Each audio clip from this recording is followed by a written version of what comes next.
We're down to the Elite Eight in the high school football playoffs. That's right. It's state quarterfinal time. Welcome into the ETSN podcast. I'm Clint Buckley, and as always, I'm joined by Chandler Vessels. Well, Chandler, we're 2 weeks away from the state championships in Arlington, as hard as that is to believe.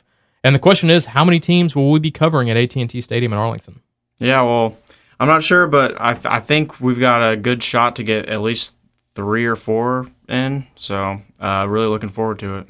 Yep, we got 7 state quarterfinal games involving East Texas teams this week. Because of the weather, 2 are taking place on Thursday, 3 on Friday, and then 2 on Saturday. Should make for an exciting 3 days of football in East Texas. So let's get right down to it, and we'll start with the biggest schools, and we'll start with Longview against Spring Westfield, the Class 6A Division II Region II final. Going to be taking place at 2:30 Saturday at Waco ISD Stadium. And Longview is crazy good, especially on offense. They're averaging 63 points per game in their 3 playoff wins. They're averaging 54 points per game on the season, more than 520 yards per game, and they're doing it both on the ground and through the air. Haynes King has been pretty much perfect so far in the playoffs. He is 30 of 43 passing for 645 yards, 10 touchdowns, no interceptions. So, he's as close to perfect as you can get. I believe that is a perfect passer rating. And he's spreading it around. If you look at the 10 touchdown passes, you got the receivers that make up some of that. You got Camden Perry, you got Caius Moore, you got Caden Kirby. The tight end, Jalen Braden has a touchdown, and then Keelan Williams out of the backfield has a couple of touchdown catches as well. So they're really spreading it around, and I think that's going to be a key this week in the game is Longview's big plays. I believe 8 of their 10 touchdown passes in the playoffs so far have covered at least 22 yards, and 4 of them have gone at least 48 yards. Wow. So, they're getting it done in chunks downfield, and I think that's going to be a big key for Westfield's defense is if they can't figure out a way to slow down Longview's big play potential, it's going to be tough sledding for them because if you look at their numbers, they're only averaging 32.8 points per game and like 325 yards per game. So they're averaging 3 touchdowns less per game than Longview and about 200 yards, or a little less than 200 yards fewer than Longview is. So Westfield cannot afford to get into a track meet, into a shootout, at whatever cost. I mean, they're going to have to play good defense and keep Longview's receivers from really going nuts on them. It's going to be tough. The weather could be an issue. I know that it's supposed to rain Friday throughout much of the state, and there could be some lingering effects of that on Saturday. I don't exactly know, what the forecast is for Waco. I know that there's a chance for some spotty showers, and I don't know if the wind could come into play either, so that could have an effect on Longview's passing game. But bottom line, Westfield can't let Longview just go nuts on them through the air.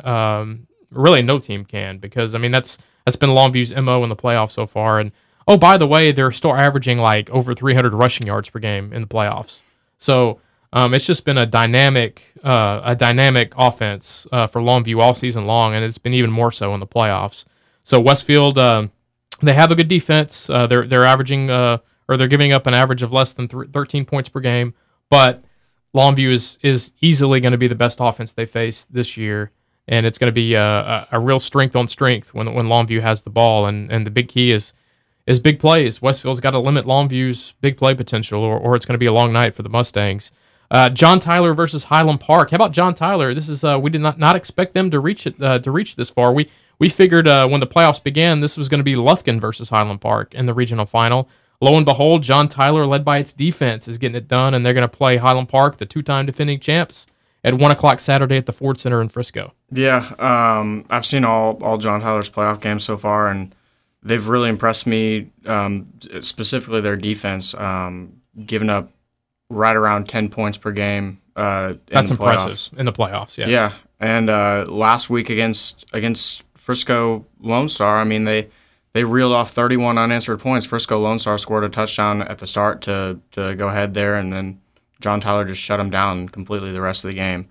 But they're gonna be seeing a little bit more of a dynamic offense this week. Highland Park is the defending 5A D2 champions. They move up this year to 5A D1, and they're led by quarterback Chandler Morris, who's got over 3,000 yards passing, 33 touchdowns to just 4 interceptions. He has one guy that he really likes to go to. That's Finnegan Corwin, who's at about 1,300 yards receiving. The next highest receiver on their team has about 300 yards. So they look to him a lot. They do spread the ball around a little bit after him, but he's their main go-to guy. On the ground, they've got a running. They don't run as often as they throw it, but they've got a running back around 800 yards. So John Tyler's defense is going to be facing probably its biggest test. I mean, definitely its biggest test of the playoffs to this point. But on the other side of the ball, Highland Park's given up just 11 points a game. John Tyler's offense, they had a great game the first week of the playoffs, then sort of fell off that second week, and we're back last week against Frisco Lone Star. So that's going to be the biggest question for me, I guess, would be seeing which offense shows up for John Tyler. Right. Because last week Devlin Woods was making a lot of great decisions with the ball. He was running the ball really well too. Rod Hawkins had another good game after being held to just 19 yards the week before. So if John Tyler's offense is able to maintain that balance with Hawkins and then Woods maybe hitting Keandre Street a few times, I really like them to stay competitive in this game, but I just don't know with a team that's been here before like Right. Highland Park, that has that experience. If John Tyler's going to have what it takes to get it done, it's going to be really tough for them this week. Well, we shall find out. Carthage versus Henderson, again, for the third straight year in the state quarterfinals, the sixth meeting between these two rivals in the last 3 seasons. Yeah.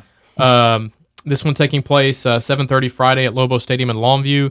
I will be there, weather permitting. It's supposed to be just a downpour on Friday, so hopefully we don't have any delays. But Carthage-Henderson, the real key in this one is how much has changed in the month or so since these two teams met. Carthage won that game rather handily, 34-0 on November 2nd in Henderson.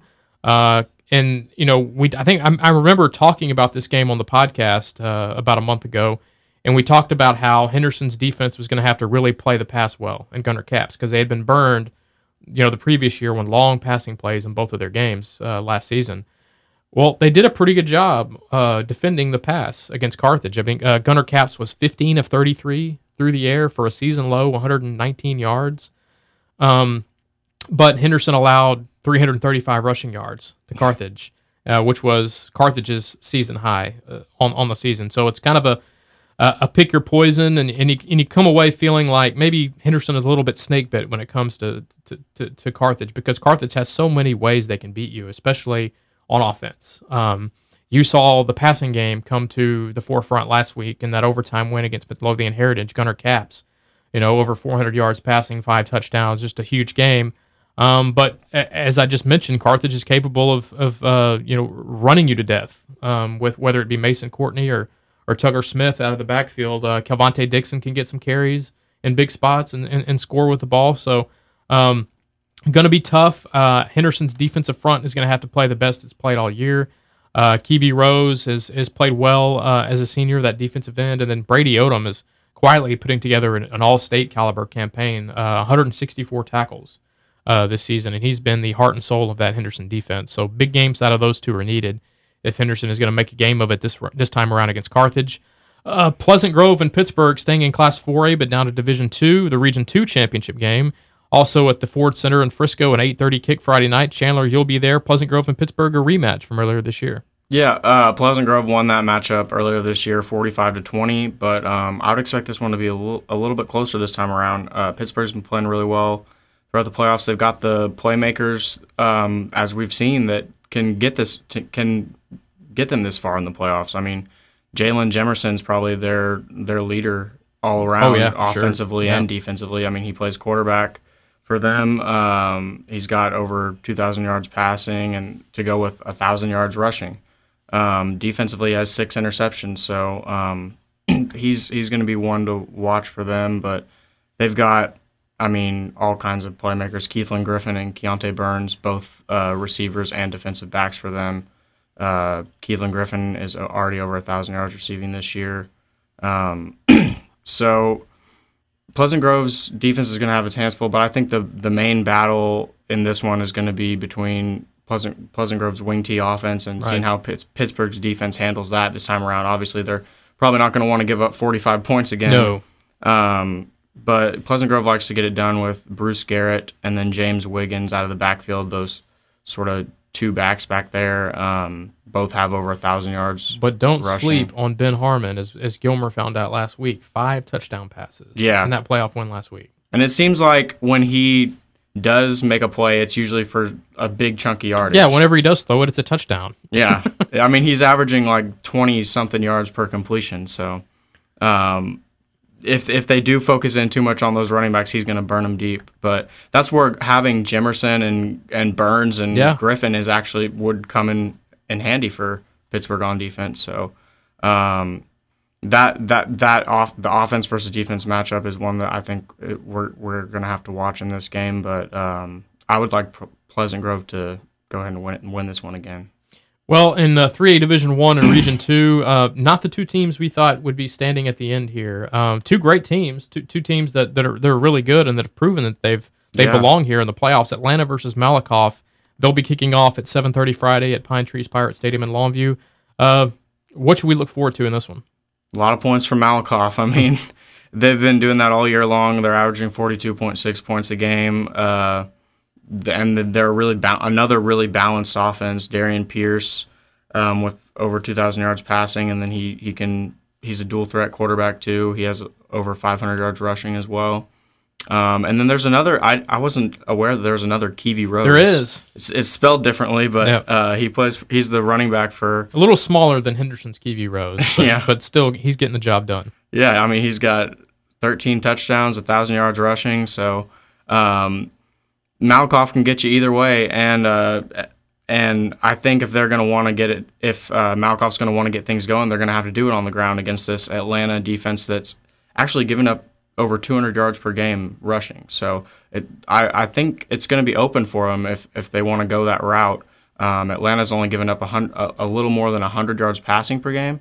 So if they're able to get Rose going, maybe that'll open up things a little bit more for Malakoff passing wise. But on the flip side, Atlanta has a really great offense as well. I think this one could be a shootout really with Jawan King. He's big, strong, and fast. He's got everything you could want out of a running back. He's a Rice commit. And then Andrew Sample's their quarterback. He spreads the ball around a lot. And it's going to be two really good offenses going up against each other in this game. And I think whoever's in attendance for this one is going to get a great game. It's going to be pretty close, I think. Well, hopefully the weather cooperates and there's no inhibitants, for either offense. They can kind of go after it at full strength. Dangerfield and Newton in a 3A Division II quarterfinal. This one's taking place Thursday night in Lufkin. Talk about perennial East Texas Blue Bloods going at it. I mean, Dangerfield has 6 state titles. Newton has 4. These two teams just blew away the competition last week. Dangerfield with an impressive 62-0 win over Cork and Camden. Cork and Camden was a 10-win team. And Newton against Troop, 69-14. Troop was a 10-win team. So these two teams are obviously playing their best ball of the season. It's going to take an awful lot to dethrone the defending state champ Newton Eagles. But I tell you what, be aware of Dangerfield. I mean, I don't know that they will get this one done. I think Newton has the experience of playing in big games. But if you look at what Dangerfield's done, especially over the last 5 weeks, their 5-game winning streak, they're averaging, almost 60 points per game over those five games. And Jakari Woods, their quarterback, has been great this season. He has over 2,000 yards passing. He's getting closer and closer to 1,000 yards on the ground. They also have other big playmakers like Zaylon Jeter, a sophomore who's really played well for them, and Tyrese Grant, a junior receiver who's averaging about 25 yards per catch. So this is a very scary offense that Dangerfield is coming into town with. And it's going to be a challenge for Newton's defense. Newton's defense has only given up 8 points per game. I don't think that's going to be the case this week. I think Dangerfield will be able to put points on the board. The question is how many, and will it be enough? I just don't know. I mean, I'm not going to pick against Newton for obvious reasons. I mean, they've won 27 in a row, and they haven't been challenged yet this season. But Dangerfield, I think if they can get this game into the second half, who knows? Because it's been a while since Newton's been challenged. Probably that Gunner game back in the state championship game when it was a tight game at halftime. That was probably the last time Newton was really in peril as far as a potential loss. So Dangerfield, the big key for them is to get this game into the second half within a score or so, and we'll see what happens. And then the final game, the final state quarterfinal, is a Class 2A Region 3 championship game between Tenaha and St. Augustine. This one is Thursday. They moved that one up because of weather at Dragon Stadium in Nacogdoches. Tenaha, St. Augustine. Two teams we probably did not think were going to be here coming into last week. I think we both thought Garrison and Carlisle were going to be the two teams in this one. But you look at it, Tenaha, state finalists from last year, 2AD2, and St. Augustine, a semifinalist from 2AD1 last year, meeting for the regional title. It seems to make sense. Yeah. I mean, and Tenaha knocked off an unbeaten Carlisle to get here, so both these teams are rolling right now. But I think this one, both these teams are sort of led by one guy. For Tenaha, that guy is Jay Lloyd, who's got over 2,500 yards total, several touchdowns. And then for St. Augustine, it's Tyjay Thomas. I believe it's pronounced Tyjay. He's also got over 2,500 yards for them, a bunch of touchdowns for the Wolves. So stopping those two guys is going to be... It's a tall task. Yeah, it's a tall task for both these defenses, but... I think what's really gonna come down to in this one is Tenaha likes to spread the ball around in their passing game. Hayden Jenkins is a first-year starter at quarterback. He's got 28 touchdowns to 11 interceptions so far. He likes to throw the ball. Jay Lloyd's one of those guys he gets involved with, but Jaqualin Franks and Eric Smith are both also up there. So they've got three different guys that all those guys have at least over 400 yards receiving this season. And Jaqualin Franks is the leader with 800. So seeing how St. Augustine's secondary responds to that, maybe their defensive line is able to get some pressure on Jenkins, force him into a couple bad throws. I know that JaChristian Lovell is a guy for St. Augustine who's got 4 interceptions so far this season. So he's probably going to be looked to as a guy to sort of lock down either Smith or Franks. But if they're able to sort of slow down Tenaha, make them, I mean, now if they do make them hand off, they're still going to have to deal with Lloyd, who's got over 2,000 yards rushing. But taking away that passing game could, St. Augustine's going to have to do that if they're going to want to win this game. I agreed. So those are the 7 games going on this week, state quarterfinals in East Texas. Before we get out of here, we want to give a special shout-out to our offensive and defensive players of the week. Up first is Carthage senior quarterback Gunnar Capps. We talked about him earlier in last week's 50-49 overtime classic over Midlothian Heritage. He was 24 of 36 for 401 yards and 5 touchdowns. He threw the game-winning touchdown pass with no time left on the clock to get that game into overtime. Congratulations, Gunnar Capps, our offensive player of the week.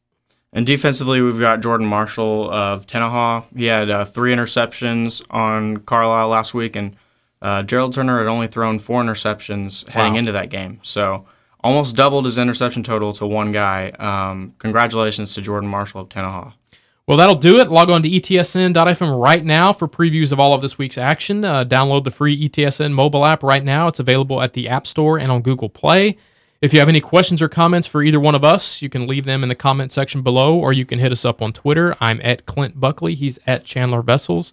And you can also reach us at ETSN.fm on Twitter. Well, for Chandler Vessels, I'm Clint Buckley. Everyone have a great weekend, and we will talk to you again next week.